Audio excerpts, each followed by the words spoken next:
अपनी जान दांव पर लगाकर मैंने डूबते हुए 3 बच्चों को बचाया था। और जब स्टेज पर मुझे इस बहादुरी के लिए 3 लाख का इनाम मिल रहा था, तभी हमारी क्लास का सबसे गरीब लड़का चेन हाओ अचानक स्टेज पर दौड़ता हुआ आया। वो रोते हुए कहने लगा कि उसके पिता को कैंसर है और इलाज के लिए पूरे 3 लाख चाहिए। पिछली जिंदगी में मैं बहुत सीधा और भावुक था। मैंने बिना सोचे समझे वो 3 लाख का चेक, जो अभी मेरे हाथ में ठीक से आया भी नहीं था, उसे सौंप दिया। पर मैं क्या जानता था कि ये मेरे सबसे बुरे सपने की शुरुआत थी। उस दिन के बाद से वो एक जोंक की तरह मेरा खून चूसने लगा। कभी दादी की बीमारी, कभी माँ का एक्सीडेंट, तो कभी बहन की फीस। वो लगातार मुझे इमोशनली ब्लैकमेल करता रहा, यहाँ तक कि उसने मुझे ऑनलाइन लोन लेने पर मजबूर कर दिया। और अंत में मुझे पता चला कि मेरे पैसों से उसने एक आलीशान घर और महंगी गाड़ियां खरीद ली हैं। जब मैंने उसे और पैसे देने से मना किया, तो उसने गुस्से में मुझे छत से नीचे धक्का दे दिया।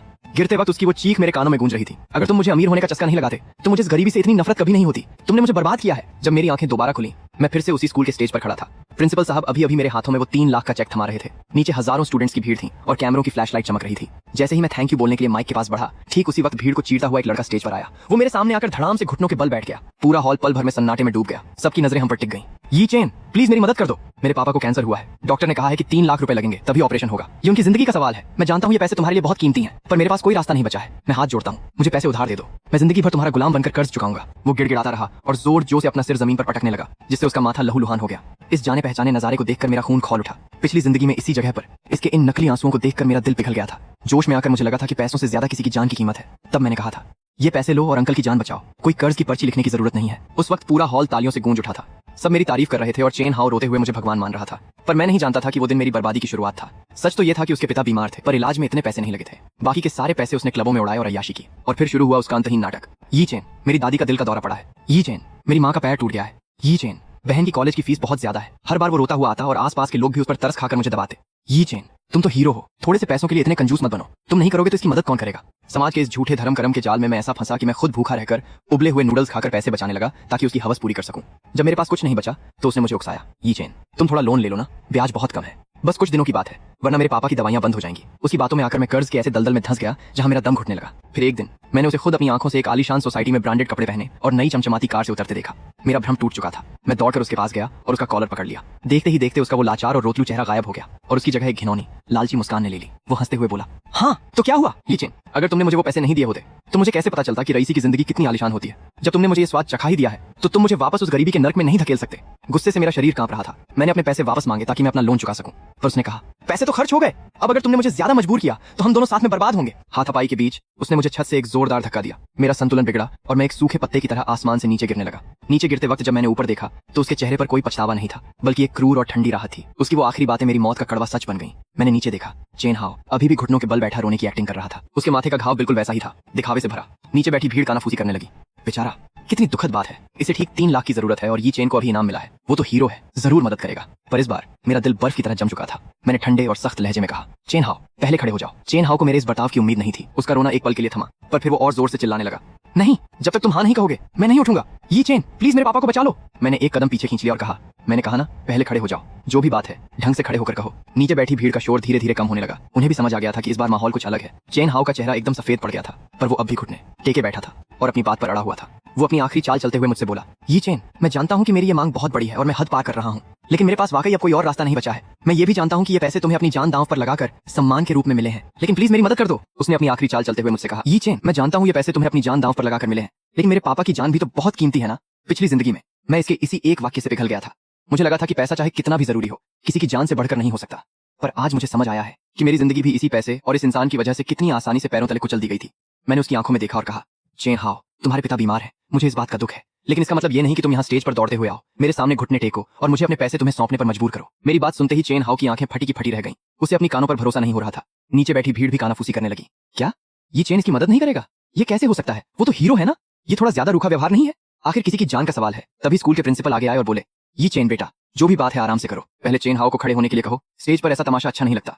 मैंने प्रिंसिपल की बात पर कोई ध्यान नहीं दिया और अपनी नजरें चेन हाओ पर टिकाए रखी। मैंने उसे पूछा, तुम्हारे पिता को कैंसर है और इलाज के लिए 3 लाख चाहिए, क्या इस सिलसिले में तुमने स्कूल के पास फंड के लिए कोई अर्जी दी है? उसने नजरें चुराते हुए हकलाकर कहा, मैंने अर्जी दी थी, पर स्कूल से मिलने वाली मदद बहुत कम है, उससे कुछ नहीं होगा। मैंने मुस्कुराकर कहा, अच्छा, जहां तक मुझे पता है स्कूल के पास गंभीर बीमारियों के लिए एक खास इमरजेंसी फंड होता है जिससे 1 लाख तक की मदद मिल सकती है, क्या तुमने उसके लिए अप्लाई किया? वो सपका गया और बोला, मुझे अभी तक इसका वक्त ही नहीं मिला। मैंने उसकी आंखों में झांकते हुए कहा, तुम्हारे पिता की हालत इतनी खराब है कि तुम्हें 3 लाख के ऑपरेशन की जरूरत है। तुम्हारे पास स्टेज पर आकर तमाशा करने का वक्त है, मेरे सामने घुटने टेक कर भीख मांगने का वक्त है, लेकिन स्कूल के वेलफेयर फंड में जाकर फॉर्म भरने का वक्त नहीं मिला।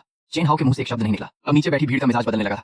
हाँ यार, स्कूल में तो सचमुच ऐसा फंड होता है, ये वहाँ क्यों नहीं गया? क्या ये जानबूझकर सीधे ये चेन के इनाम के पैसे हड़पना चाहता है? चेन हाओ के चेहरे पर घबराहट साफ दिखने लगी। वो घबराते हुए बोला, मेरा वो मतलब नहीं था। मुझे बस लगा कि ये चेन के पास पैसे अभी अभी आए हैं तो यहाँ से जल्दी मिल जाएंगे। और वैसे भी 1 लाख से पूरा इलाज थोड़ी ना होता। मैंने उसकी बात काटते हुए कहा, पैसे कम है तो कोई और रास्ता निकाला जा सकता था। तुम समाज से मदद मांग सकते थे, क्राउड फंडिंग कर सकते थे। आज का इंटरनेट इतना एडवांस है, लोग सचमुच जरूरतमंदों की मदद करते हैं। या फिर तुम हॉस्पिटल के मैनेजमेंट से बात करके पैसों को किस्तों में चुकाने की मोहलत मांग सकते थे। रास्ते और भी बहुत थे चेन हाउ, लेकिन तुमने सबसे घटिया रास्ता चुना। तुम सीधे इस सम्मान समारोह के स्टेज पर चले आए, पूरे स्कूल के सामने मेरे पैरों में गिर गए, ताकि तुम अपने पिता की बीमारी का ढोंग रचकर मेरे इस बहादुरी के इनाम को मुझसे छीन सको। ये तुम्हारी कोई लाचारी नहीं है, ये सीधा सीधा इमोशनल ब्लैकमेल है। ये सुनते ही वहां मौजूद हर कोई दंग रह गया। खुद चेन हाउ के होश उड़ चुके थे। वो रोते हुए अपनी सफाई देने लगा। नहीं, ऐसा नहीं है, मैं तो बस, मेरे पास कोई रास्ता नहीं बचा था। मैं सचमुच लाचार हूं, मैंने चिल्लाकर कहा। लाचार होने का मतलब यह नहीं कि तुम दूसरों की अच्छाई का फायदा उठाओ। चेन हाउ, क्या तुम जानते भी हो कि यह पैसा मेरे लिए क्या मायने रखता है? ये कोई आम पैसा नहीं है, ये वो इनाम है जो मुझे अपनी जान दांव पर लगाने के बाद मिला है। उस दिन जब 3 बच्चे झील में डूब रहे थे और पानी का बहाव इतना तेज था, जब मैं उस बर्फीले पानी में कूदा था, तब मैंने एक पल के लिए भी नहीं सोचा था कि मैं जिंदा वापस आऊंगा या नहीं। मैंने अपनी आखिरी सांस तक लड़कर उन्हें बाहर निकाला और खुद उस दलदल में डूबते डूबते बचा। ये पैसा केवल 3 लाख रुपए नहीं है, ये मेरी बहादुरी का सम्मान है जो मुझे मौत के मुंह से वापस आने पर मिला है। और तुम अपनी चालाकी से इसे मुझसे छीनना चाहते हो? तुम्हें लगता है ये सही है? पूरे हॉल में सन्नाटा छा गया, सब गहरी सोच में डूब गए। चेन हाउ रोते हुए बुदबुदाया, मेरा वो मतलब नहीं था। मैं तो बस, मैंने उसकी तरफ देखते हुए मन ही मन सोचा, बस क्या, बस यही ना कि मैं सीधा साधा हूं और सबके सामने मना नहीं कर पाऊंगा। पिछली जिंदगी में भी तुमने लोगों के सामने मेरी अच्छाई को मेरी कमजोरी बना दिया था और मैं खुद भूखा रहकर तुम्हारे ऐश और आराम के लिए पैसे जुटाता रहा। तुमने मुझे कर्ज के उस दलदल में धकेल दिया जहां मेरा दम घुटने लगा, और जब मैंने अपने ही पैसे वापस मांगे तो तुमने मुझे छत से नीचे फेंक दिया। मैंने अपना रुख सख्त किया और चेन हाउ से कहा, अच्छाई की भी एक सीमा होती है चेन हाउ। मेरी इंसानियत डूबते हुए बच्चों को बचाने के लिए है, उन लोगों की मदद के लिए है जो सच में लाचार हैं और एहसान मानना जानते हैं। मेरी अच्छाई तुम्हारे अंतहीन लालच को पूरा करने का जरिया नहीं है, और ना ही मैं तुम्हारा कोई एटीएम मशीन हूं। अगर तुम्हें वाकई अपने पिता की फिक्र है तो सही तरीके से मदद मांगो। इस तरह की घटिया चालें चलकर किसी की अच्छाई और सम्मान का सौदा मत करो। इतना कहकर मैं उसकी तरफ से पलटा और माइक हाथ में लेकर नीचे बैठी भीड़ से मुखातिब हुआ। आदरणीय टीचर्स और मेरे प्यारे दोस्तों, मैं जानता हूं कि आप सब चेन हाउ के परिवार की स्थिति को लेकर फिक्रमंद हैं, और मैं भी हूं। लेकिन किसी के प्रति हमदर्दी रखने का मतलब ये नहीं कि हम उसके हाथों इमोशनली ब्लैकमेल हो जाएं। इस इनाम की राशि का क्या करना है, ये मेरा खुद का फैसला होगा। मैं इस रकम का एक हिस्सा स्कूल के उसी इमरजेंसी वेलफेयर फंड में दान करूंगा, ताकि चेन हाउ के पिता जैसे असल जरूरतमंदों की सही तरीके से मदद हो सके। और बाकी बचे हुए पैसों को मैं अपनी आगे की पढ़ाई और भविष्य के लिए बचाकर रखूंगा, जो मुझे इस बहादुरी के बदले एक नई शुरुआत की उम्मीद देते हैं। मैं ये पैसा सीधे चेन हाउ को नहीं दूंगा, और ऐसा मैं इसलिए नहीं कर रहा कि मैं बेरहम हूं, बल्कि इसलिए कर रहा हूं क्योंकि मैं अपनी अच्छाई को किसी के नाजायज फायदों का जरिया नहीं बनने देना चाहता, और ना ही मैं अपनी जान की कीमत पर मिले इस सम्मान को किसी के लालच की भेंट चढ़ने दूंगा। कुछ सेकंड के भारी सन्नाटे के बाद अचानक हॉल के एक कोने से तालियों की गूंज सुनाई दी। कोई चिल्लाया, बिल्कुल सही कहा, ये चेन की बात में दम है। कोई किसी को इस तरह मजबूर कैसे कर सकता है? इनाम के पैसों पर सिर्फ उसका हक है। देखते ही देखते पूरा हॉल तालियों की गूंज से कांप उठा। चेन हाउ वहीं घुटनों के बल बैठा रहा। उसका चेहरा कागज की तरह सफेद पड़ चुका था। जब उसने चारों तरफ लोगों की थू थू और अपनी तरफ उठती उंगलियों को देखा तो उसे समझ आ गया कि इस बार उसकी कोई भी चाल काम नहीं आई। वो गुस्से और नफरत से कसमसाते हुए उठा। उसने मुझे एक आखिरी खूंखार नजर से देखा और पैर पटकता हुआ उस हॉल से बाहर भाग गया। उसे इस तरह दुम दबाकर भागते देख मेरे मन में कोई जीत की खुशी नहीं थी, बल्कि एक अजीब सा सुकून था। पिछली जिंदगी का वो भारी कर्ज जो मुझे मौत तक ले गया था, इस नई जिंदगी में मैंने उसे हमेशा हमेशा के लिए काट दिया था। पीछे से प्रिंसिपल साहब मुस्कुराए और मेरे कंधे पर हाथ रखकर बोले, ये चेन बेटा, तुमने बिल्कुल सही स्टैंड लिया, मुझे तुम पर गर्व है। मैंने मुस्कुराकर सिर हिलाया और अपने हाथ में मौजूद उस चेक को कसकर पकड़ लिया। मेरी जिंदगी आज इस पल से एक बार फिर सिर्फ और सिर्फ मेरे हाथों में थी। सबसे पहले मैं बैंक गया और अपनी 3 लाख की प्राइज मनी डिपॉजिट कर दी। फिर मैंने उसमें से 30,000 रुपए निकाले और स्कूल के रिलीफ फंड में डोनेट कर दिए। मैंने इसका कोई ढिंढोरा नहीं पीटा, बस चुपचाप औपचारिकताएं पूरी की, क्योंकि मैं फिर किसी तारीफ के जाल में नहीं फंसना चाहता। जब मैं वापस क्लासरूम में पहुंचा, वहां का माहौल थोड़ा अजीब था और सभी क्लासमेट्स मुझे अलग अलग नजरों से देख रहे थे। कुछ की नजरों में हैरानी और तारीफ थी, तो कुछ मुझसे दूरी बना रहे थे। चेन हाउ क्लास में नहीं आया था, उसकी खाली सीट जैसे मुझ पर एक खामोश तंज कस रही थी। तभी मेरा दोस्त लिन लियांग मेरी डेस्क के पास आया और फुसफुसाकर बोला, ये चेन, तुम सच में कमाल हो।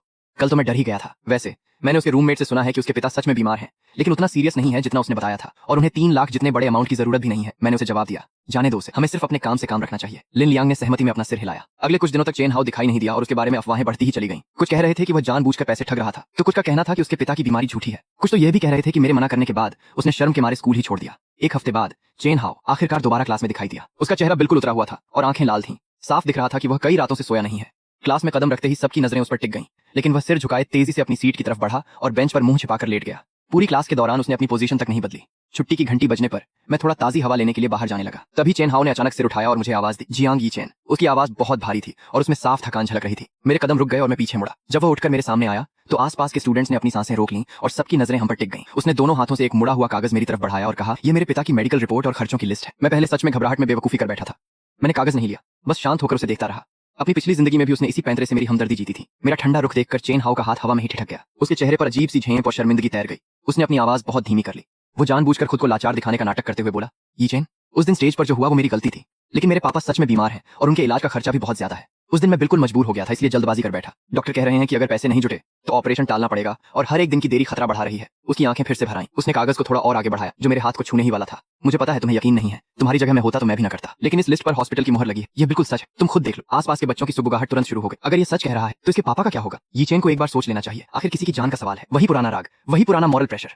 वे सभी नजरें सुइयों की तरह मेरे बदन में चुभ रही थीं, लेकिन इस बार मेरे दिल में कोई हलचल नहीं हुई। मैंने कड़े रुख में चेन हाउ से कहा, तुम्हारी मेडिकल रिपोर्ट और खर्चों की लिस्ट से मेरा कोई लेना देना नहीं है। तुम्हारे पिता बीमार हैं और पैसों की कमी है, तो ये तुम्हारी मुसीबत है, ये मेरी जिम्मेदारी नहीं है। मैं तुम्हारी परेशानी समझता हूँ, लेकिन तुम्हारी मुसीबत का बिल भरने के लिए मैं मजबूर नहीं हूँ। मैं पहले ही स्कूल के रिलीफ फंड में 30,000 रुपए डोनेट कर चुका हूँ। अगर तुम शर्तों पर खरे उतरते हो तो तुम्हें उसका एक हिस्सा मिल जाएगा। इसके अलावा मैं तुम्हें एक ढेला भी नहीं दूंगा। मेरी यह बात सुनकर कुछ लोगों को लगा कि मैं बहुत पत्थर दिल हूँ, लेकिन मुझे कोई परवाह नहीं थी। पिछली जिंदगी में उसने मुझे छत से कूदने पर मजबूर कर दिया था। उस दर्द के आगे यह बेरहमी कुछ भी नहीं है। चेन हाओ गुस्से में चिल्लाते हुए मेरी तरफ उंगली उठाकर बोला, जियांग यी चेन, तुम इतने मतलबी कैसे हो सकते हो? वह एक इंसान की जान है, तुम्हें मदद करने की काबिलियत है। मैंने पलट कर कहा, मैं मतलबी हूँ? जब मैंने 3 अजनबी बच्चों की जान बचाई थी तब तुमने मुझे मतलबी क्यों नहीं कहा? जब मैंने अपनी प्राइज मनी का 10वां हिस्सा फंड में दिया तब तुमने मुझे मतलबी क्यों नहीं कहा? चेन हाओ, मेरे पैसों पर सिर्फ मेरा हक है। मैं उन्हें फंड में डोनेट करके और लोगों की मदद कर सकता हूँ या अपने पास रख सकता हूँ, लेकिन तुम्हें कभी नहीं दूंगा, क्योंकि तुम इसके लायक ही नहीं हो। आखिरी के शब्दों पर मैंने थोड़ा ज्यादा जोर दिया। चेन हाओ लड़खड़ाते हुए एक कदम पीछे हटा। उसकी नजरों में अविश्वास और नफरत साफ थी। वह गुस्से में दांत पीसते हुए चिल्लाया, सिर्फ इसलिए कि मैं गरीब हूँ? सिर्फ इसलिए कि मैं तुम्हारी तरह कोई बड़ा हीरो नहीं हूँ? मैं गरीब हूँ तो क्या मेरे पापा को मर जाना चाहिए? वह चिल्लाते हुए और भी ज्यादा उग्र हो रहा था और आसपास और भी भीड़ जमा हो गई थी। उसकी इस दीवानगी को देखकर मुझे सिर्फ हंसी आ रही थी। क्या तुम्हारा ड्रामा खत्म हो गया? खत्म हो गया हो तो रास्ते से हटो। मैं बगल से निकलने ही वाला था कि उसने अचानक मेरा हाथ पकड़ लिया। उसने इतनी ताकत से पकड़ा कि उसके नाखून मांस में चुभने लगे। वो बोला, तुम नहीं जा सकते जब तक पैसे नहीं दोगे, हिलने नहीं दूंगा। अगर मेरे पापा को कुछ भी हुआ तो मैं तुम्हें ही जिम्मेदार ठहराऊंगा। मैंने त्योरियां चढ़ाते हुए जोर से एक झटका दिया, जिससे वह पीछे की तरफ लड़खड़ा गया। मैंने गुस्से में कहा, चेन हाओ, ये सरेआम हैरासमेंट है और किसी को जबरदस्ती रोकने की कोशिश है। अगर अब तुमने कुछ भी किया तो मैं सीधे पुलिस को बुलाऊंगा। चेन हाउस सन्न रह गया। उसने सोचा भी नहीं था कि मैं पुलिस की धमकी दूंगा। वो आखिर एक स्टूडेंट था और पुलिस के नाम से डरता था। मैंने अपना फोन निकाला और नंबर डायल करने का नाटक किया। उसका चेहरा पल भर में बिल्कुल सफेद पड़ गया। उसने तुरंत अपने हाथ पीछे खींचे और घबराकर माफी मांगने लगा। मुझसे गलती हो गई, आगे से ऐसा कभी नहीं करूंगा। मुझे तुम्हारा रास्ता नहीं रोकना चाहिए था, हाथ नहीं लगाना चाहिए था। प्लीज पुलिस को मत बुलाना। मैं एक कदम पीछे हट गया और बोला, माफी मांगने की कोई जरूरत नहीं है। अपनी मुसीबतें खुद हल करना सीखो। आइंदा मेरे आसपास भी मत भटकना, वरना मैं सच में पुलिस केस कर दूंगा। इतना कहकर मैं पलटा और क्लासरूम से बाहर निकल आया। लिन लियांग तुरंत मेरे पीछे भागा और बोला, ये चेन, तुम सच में बहुत धाकड़ हो। क्या तुम वाकई पुलिस बुलाने वाले थे? मैंने चलते हुए कहा, जब तक बहुत ज्यादा जरूरी न हो तब तक नहीं। उसने हाँ में सिर हिलाया, लेकिन वह अब भी फिक्रमंद होकर मेरे हाथ पर पड़े लाल निशानों को देख रहा था। तुम्हारी बाह पूरी लाल हो चुकी है, तुम ठीक तो हो? मैंने उस लाल निशान पर एक सरसरी नजर डाली और मन ही मन धीरे से मुस्कुरा दिया।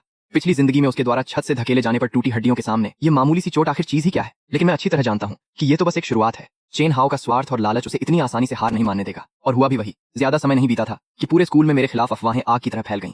शुरू में सिर्फ यह कहा गया कि मैं निर्दयी हूँ और किसी की मदद नहीं करता, कि इनाम के पैसे होने पर भी मैं अपने सहपाठी के पिता की मदद नहीं कर रहा। कुछ लोगों ने कहा कि मैंने दिल से नहीं बल्कि 3 रुपए लाख के इनाम के लिए बच्चों को बचाया। यहाँ तक कि अफवाह उड़ी कि बच्चों का डूबना मेरी ही साजिश थी ताकि मैं पैसे ऐंठ सकूं।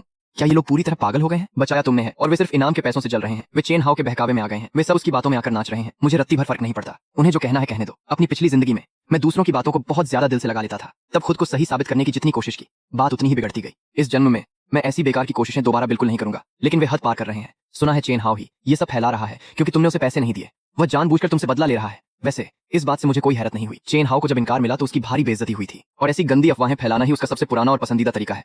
बिना किसी ठोस सबूत के अब कुछ भी बोलने का कोई फायदा नहीं है। अगर सबूत मिल भी जाए तो टीचर उसे बस थोड़ा डांटेंगे, पर अफवाहें रुकेंगी नहीं। अब मैं सिर्फ यही कर सकता हूँ कि इन सब पर ध्यान न दूं और खुद को शांत रखूं। सच कहूं तो इस तरह की झूठी बातों से दिल में थोड़ी तकलीफ तो जरूर होती है, पर मैं अपनी इन नकारात्मक भावनाओं को दबाना अच्छी तरह सीख चुका हूँ। पिछली जिंदगी में जो कुछ मैंने झेला था उसके सामने तो ये मामूली सी अफवाह जरा भी मायने नहीं रखती। कुछ पेरेंट्स ने शिकायत कर दी कि मैं हीरो कहलाने लायक नहीं हूँ और इनाम वापस लिया जाए। दबाव में आकर स्कूल मैनेजमेंट ने सचमुच मुझे बातचीत के लिए अपने पास बुलाया। डीन साहब बेहद गंभीर चेहरा लिए मेरे ठीक सामने बैठे थे। ये जान छात्र, स्कूल में आजकल जो बातें चल रही हैं उनके बारे में तुमने सुना ही होगा। तुम्हारे बच्चों को बचाने के मकसद और चेन हाओ के मामले पर क्या तुम्हारे पास कोई सफाई है? सर, जब मैंने उन बच्चों की जान बचाई तब मेरे मन में कोई लालच या मकसद नहीं था। मेरे दिमाग में सिर्फ एक ही बात थी कि किसी भी तरह उन बच्चों को बाहर निकालूं। और जहां तक बात चेन हाओ की है तो उसकी मदद करना मेरा फर्ज नहीं, कि उसकी निजी मुसीबतों की जिम्मेदारी उठाना मेरा काम बिल्कुल नहीं है। मैं जानता हूं कि तुम्हारे साथ बहुत नाइंसाफी और ज्यादती हुई है, लेकिन अभी बाहर माहौल बहुत खराब है। कई पेरेंट्स और स्टूडेंट्स इस बात का विरोध कर रहे हैं। क्या तुम चेन हाओ के मामले पर दोबारा सोच सकते हो? उनकी ये बातें सुनकर मुझे अपनी ही कानों पर यकीन नहीं हो रहा था। मुझे उम्मीद नहीं थी कि वे भी मुझे इस तरह घुटने टेकने की सलाह देंगे। सर, आप एक टीचर हैं, आपको सही और गलत का फर्क पता होना चाहिए। न मेरा बचाना गलत था और न ही इस दबाव को ठुकराना, सिर्फ इसलिए कि वह तमाशा खड़ा कर सकता है। मैं उसके सामने क्यों झुकूं? अगर आज मैं पीछे हट गया तो कल को कोई भी ऐरा गैरा मुझे इस तरह ब्लैकमेल करने लगेगा। तब तो समाज में मेरा यह हीरो का दर्जा सिर्फ दूसरों के हाथों की कठपुतली बनकर रह जाएगा। तुम ठीक कह रहे हो, शायद मुझसे ही सोचने में कोई बड़ी भूल हो गई थी। स्कूल खुद इस बात की सफाई देगा, अफवाहें फैलाने वालों को डांटेगा और तुम्हारे सम्मान की रक्षा करेगा। हालांकि मैं जानता था कि स्कूल प्रशासन इस मामले में ज्यादा कुछ नहीं कर पाएगा, फिर भी मुझे अंदर से थोड़ी राहत जरूर महसूस हुई। ऑफिस से बाहर आते ही तेज धूप आंखों पर पड़ी, पर मेरा दिमाग एकदम साफ था। स्कूल की ये कागजी सफाइयां इन लोगों की गंदी जुबान को कभी शांत नहीं कर पाएंगी। जैसा मैंने सोचा था, स्कूल का नोटिस बोर्ड पर सफाई लगाने के बाद भी कुछ लोग कहने लगे कि मैंने स्कूल को पैसे खिलाए हैं और बातें वैसे ही चलती रहीं।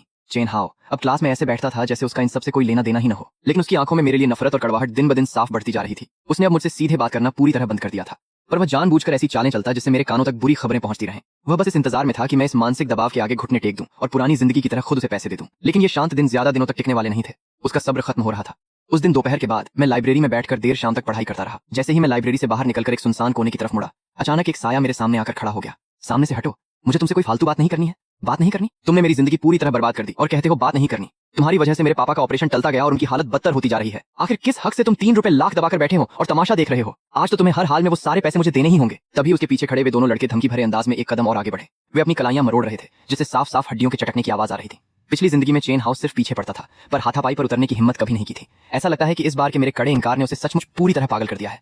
याद रखना, ये स्कूल है, तुम्हारी हिम्मत कैसे हुई? हिम्मत? हम तो यहाँ बस तुमसे प्यार से बात करने आए हैं। अगर अपनी भलाई चाहते हो तो चुपचाप सीधे तरीके से सारे पैसे बाहर निकालो, वरना इसके बाद तुम्हारे साथ यहाँ क्या होगा उसकी कोई गारंटी नहीं है। जब माहौल पूरी तरह बिगड़ने ही वाला था, तभी अचानक पीछे से एक जानी पहचानी मीठी आवाज आई। वह सूया थी, जो दिखने में बेहद मासूम और शांत स्वभाव की लगती थी। हमेशा धीमी आवाज में बात करने वाली और दूसरों के मामलों में मसीहा बनने वाली लड़की। वह दिखने में जितनी मासूम थी, असल में उतनी ही शातिर और मीठी छुरी थी। पिछली जिंदगी में इसी ने मेरे कान भर भर कर कहा था कि चेन हाउ बहुत बेबस है। इसी ने मुझे उसकी आखिरी बार मदद करने के लिए उकसाया और धीरे धीरे नरक में धकेल दिया। आज भी उसके हाथ में वही पानी की बोतल थी, जैसे वह अभी अभी क्लास से पढ़कर निकली हो। चेन हाउ ने जैसे ही उसे देखा, वह थोड़ा सकपका गया, क्योंकि उसे किसी के आने की उम्मीद नहीं थी। सू या हम दोनों के बिल्कुल बीच में आकर खड़ी हो गई और फिर बड़े ही प्यार से मुझसे कहने लगी, ये जान, तुम खामख्वाह गुस्सा मत हो। मुझे पूरा यकीन है कि चेन हाउ ने जानबूझकर तुम्हारा रास्ता नहीं रोका होगा। फिर वो चेन हाउ की तरफ घूमकर चिंता जताने लगी। चेन हाउ, मैं जानती हूँ तुम पिताजी को लेकर परेशान हो, लेकिन तुम ऐसा रास्ता नहीं अपना सकते। इससे ये चेन डर जाएगा। देखने में तो वो समझा रही थी, पर असलियत में वो चेन हाउ का साथ दे रही थी। चेन हाउ ने तुरंत मौके का फायदा उठाया और रोना रोने लगा। मैं मजबूर था मेरे पापा। ठीक है, मैं समझती हूँ। सुया ने उसे रोका और मेरी तरफ घूमकर बोली, ये चेन, मैं जानती हूँ तुम्हारा दिल बहुत नरम है, इसलिए तुमने अपनी जान पर खेलकर बच्चे को बचाया। चेन हाउ मजबूर है, तुम थोड़ा समझने की कोशिश करो। सब दोस्त हैं, मामला बिगड़ना ठीक नहीं है, और अभी कॉलेज में सब तुम्हारे बारे में बातें कर रहे हैं। अगर तुमने उसकी मदद की तो सब तुम्हारी तारीफ करेंगे, अफवाहें अपने आप बंद हो जाएंगी। ये तुम दोनों के लिए अच्छा होगा। फिर से वही इमोशनल ब्लैकमेल का खेल। पिछली जिंदगी में मैं इसके भोलेपन में फंस गया था, पर अब घिन आती है। सूया, लगता है तुम्हें हमारे बारे में सब पता है। मैंने सबसे सुना था, मुझे लगा दोनों ही परेशान हैं। ऐसा क्या? तो क्या तुम्हें पता है ये 2 गुंडे लेकर मुझे घेरने आया था? सूया का चेहरा उतर गया, उसकी आंखें घूमने लगी। मैं अभी आई हूँ, मुझे नहीं पता। चेन हाउ, तुम ये चेन के साथ कुछ गलत मत करना। वो फिर से चेन हाउ के सामने नाटक करने लगी, अपना असली चेहरा छुपाने के लिए। चेन हाउ पहले ही गुस्से में था। सूया के आने से उसका दबदबा कम हो गया। वो